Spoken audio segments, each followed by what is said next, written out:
Well, in this lesson, we are going to learn about the self-concept. One self-concept is a collection of beliefs about oneself. Generally, self-concept embodies the answer to the question, who am I? Self-concept is distinguishable from self-awareness, which refers to the extent to which self-knowledge is defined, consistent, and currently applicable to one's attitudes and dispositions.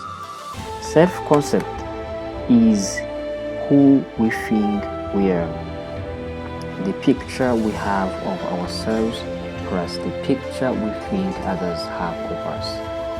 Self-concept plays an important part in our overall wellness.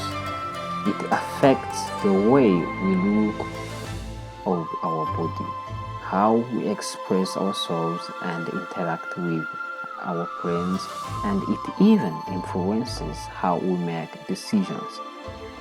The self-concept is generally thought as our individual perceptions of our behavior, abilities, and unique characteristics, a mental picture of who you are as a person. For example, beliefs such as I am a good person, I am a brave person are part of an overall self-concept. There are four main components of the self-concept, which are self-schemas, past self, present self, and future or possible selves. The first component is the self-schemas. The self-schemas often refer to a long-lasting and stable set of memories that summarizes a person's beliefs, experiences, and generalizations about the self, in specific behavior about the self in specific behavior domains. We all have ideas and beliefs about ourselves. Each of these beliefs includes our overall perceptions of ourselves, outgoing, shy, talkative, as well as your knowledge of past experiences in similar situations. For example, if you have to give a speech, your self-schema might be that you are shy in situations which you have to speak in public, because you have an overall belief about your personality as well as past experiences talking in public situations. You probably already have a fairly good idea of how you will feel, think, and act in this situation. Among other things, people can hold self-schemas about behaviors, personality traits, physical characteristics, and interests. When people are very high or extreme in a certain area, they are described as being self-schematic in that dimension.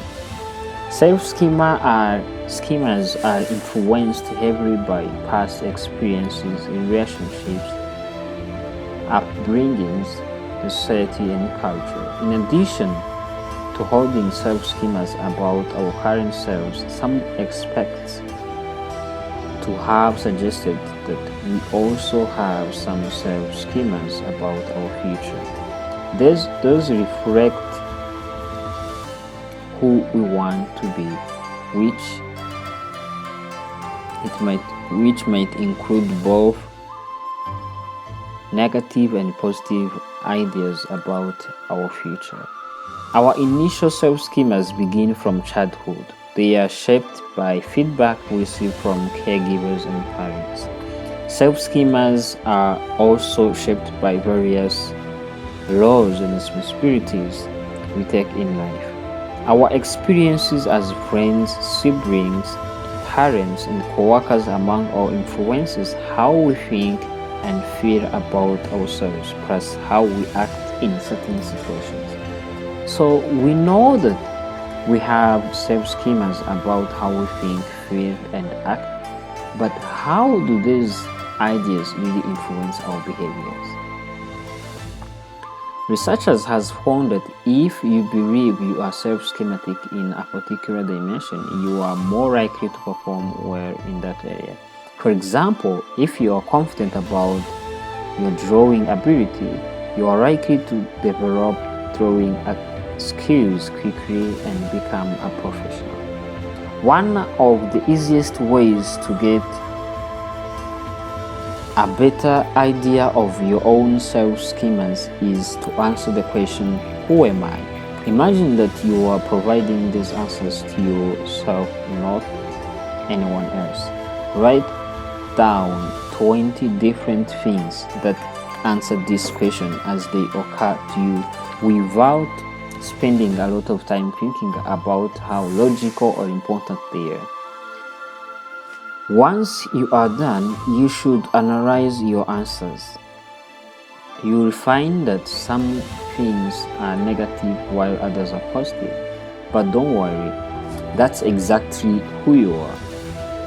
Then you will see your strengths and weakness.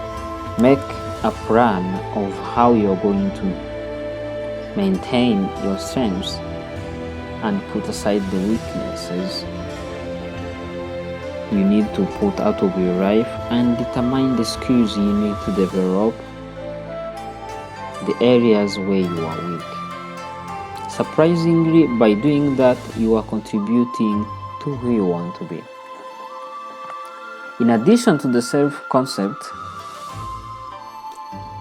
past self is who you used to be. The present self is who you are today, and the future self is who you want to be. Self-concept includes the gaps between your past, present, and future.